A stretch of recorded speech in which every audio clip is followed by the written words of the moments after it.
बिस्मिल्लाहिर्रहमानिर्रहीम अस्सलाम वालेकुम। आपने चिकन जिंगर फ्राइज़ तो बहुत खाए होंगे, लेकिन आज मैं आप लोगों को बता रही हूँ पोटैटो जिंगर फ्राइज़ की रेसिपी। बहुत ही मज़ेदार, बहुत ही डिलीशियस और आसानी से बन के तैयार हो जाती है। आलू एक ऐसी चीज़ है जिसे बच्चे और बड़े बहुत ज़्यादा शौक से खाते हैं, और अगर वो इसी तरह से मज़ेदार तरीके से बनाए गए हों ना, तो क्या ही बात है। तो इसको बनाने के लिए आप देखें, बहुत ही आसान तरीका है और ये इतने क्रिस्पी और क्रंची बनते हैं। आप चिकन जिंगर बर्गर या फ्राइज़ चीज़ें खाना भूल जाएंगे अगर आप एक बार इसको खा लेंगे तो चलें जी, इसको बनाने के लिए ये देखिए आलू सर्कल शेप में मैंने इस तरह से कट कर लिए हैं और इसको नमक वाले पानी में भिगो के रख दिया था और इस तरह से इसको वॉश कर लिया है। थिकनेस आप इसकी देख सकते हैं, इतना इसको मोटा रखा है। अब एक बाउल में हमने इसका बैटर तैयार कर लेना है। इसका नेक्स्ट जो स्टेप है, हमने बनाने हैं मैदा जो है ऑल पर्पस फ्लोर, इसमें इस्तेमाल करेंगे। इसमें मैंने 2 कप या आप अपने आलू के मुताबिक आधा कप से भी बना सकते हैं। 1 टीस्पून नमक डालेंगे और इसके बाद मैंने 1 टीस्पून इसमें लाल मिर्च पाउडर डाल दिया और साथ ही इसमें काली मिर्च का पिसा हुआ 1 चम्मच डाल दिया और इसके साथ ही सूखा धनिया। साथ ही मैं इसमें डाल दूँगी लहसुन पाउडर। पाउडर मसाले अगर आपके पास नहीं हैं तो आप इसमें फ्रेश कुटा हुआ भी डाल सकते हैं। मैं इसमें डालूँगी फूड कलर। इससे पहले जो मैंने इसमें डाला है वो है चाट मसाला। साथ ही में मैंने इसमें लाल कुटी हुई मिर्चें डाल दी हैं और अच्छी तरह से इसको मिक्स कर देंगे। थोड़ा सा आप इसमें गरम मसाला ऐड कर देंगे ना, तो इसका फ्लेवर बहुत ज़्यादा शानदार आ जाएगा। तो वो घर में ही मसाले ऐसे मौजूद होते हैं, इससे बढ़ के मैंने कोई चीज़ ऐड नहीं की। ज़र्दा कलर, ऑरेंज फूड कलर डाला है ताकि इसका कलर बहुत ज़्यादा खूबसूरत आए। तो जिस तरह से हम जिंगर की कोटिंग करते हैं ना, वही मसाले हमने इसमें ऐड कर देने हैं और सेम ही टेस्ट आएगा। तो ये देखिए, मेरे पास 1 कप आटा था आर पर्पस फ्लोर, और इसमें मैंने 1 कप से थोड़ा सा कम पानी डाल दिया है और इसकी कंसिस्टेंसी आपको चेक कराती हूँ कि ये कितना गाढ़ा हमने रखना है। ये देखें, इसको स्मूथ और सिल्की सा बनाने के लिए मैंने इसमें एक डाल दिया है अंडा। अंडे से ये होता है कि ये जो हमारी कोटिंग है अच्छे से तैयार होती है और इसको फ्राई करने का तरीका भी एक ख़ास तरीका है, जिसे अगर आप अप्लाई करेंगे ना, तो आपके जिंगर फ्राइज़ बहुत ही टेस्टी बनेंगे। आलू के ये जिंगर फ्राइज़ कितने मज़ेदार और कितने टेस्टी होते हैं, ये अगर आप इसको ट्राई करेंगे ना, तो आपको मज़ीद अंदाज़ा होगा। आप इसकी थिकनेस देखें, इतना गाढ़ा इसको रखा है।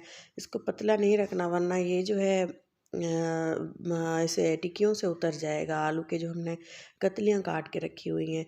तो ये देखिए, इस तरह से इसको गाढ़ा रखना है। और साथ ही में मैंने सादा आटा भी ले लिया है, प्लेन फ्लोर जो होते हैं, इसमें इसको जो है कोटिंग के लिए तैयार कर लेंगे। इसमें मैं चीज़ें डालूँगी, सबसे पहले नमक डाल देंगे और साथ ही इसमें 1 चुटकी हमने काली मिर्च डाल देनी है, ताकि ये भी फीका फीका सा ना लगे। और अच्छी तरह से इसको मिक्स कर देंगे ताकि जब हम इसको कोट करें ना, तो ये भी इसमें कोई भी नमक वगैरह जो गुठली वगैरह है वो ना हो। अच्छी तरह से जब ये मिक्स होगा ना, तो इक्वली स्प्रेड होगा।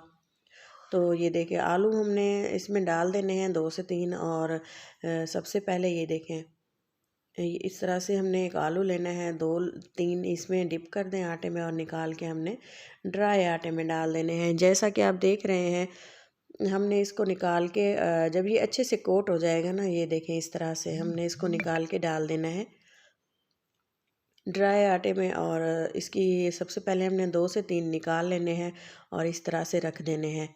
और इसके बाद किस तरह से इसको आटे से हमने क्रम्स बनाने हैं, कोटिंग किस तरह करनी है, आप कंप्लीट वॉच करेंगे ना, तो आपको पता चलेगा। ये देखें, इस तरह से हमने इसको थोड़ा सा आटा ऊपर डाल के अच्छी तरह से मिक्स कर देना है और इसी तरह से हल्का सा हमने इसको हिलाना है, जिससे ये क्रम्स अच्छे से बन जाएंगे।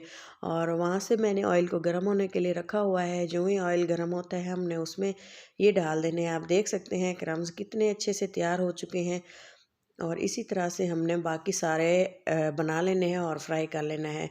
साथ ही बनाते जाएं, डालते जाएं और फ्राई करते जाएं।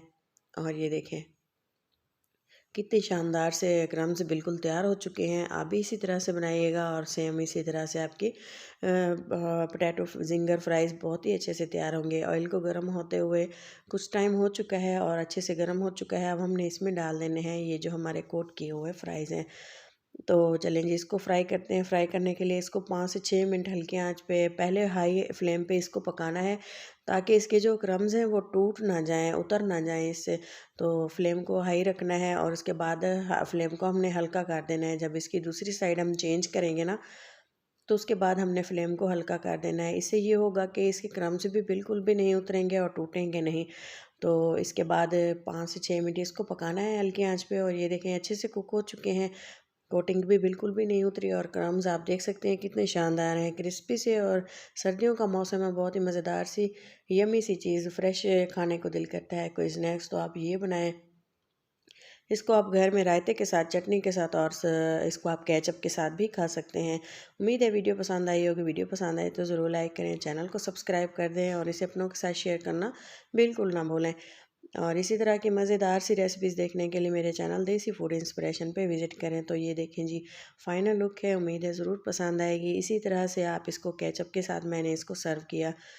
उम्मीद है आप वीडियो को साथ रहेंगे, वीडियो को लाइक भी करेंगे और इसको शेयर भी लाजमी कीजिएगा। तो ये देखें कितने क्रिस्पी और क्रंची टेस्टी से हमारे जिंगर फ्राइज़ बहुत ही मज़ेदार तरीके से तैयार हो चुके हैं और बहुत ही कम वक्त में। उम्मीद है ज़रूर पसंद आए होंगे। अपना और अपनों का बहुत सारा ख्याल रखें, दुआ में याद रखें। मिलते हैं किसी अच्छी सी वीडियो के साथ। अल्लाह हाफिज़।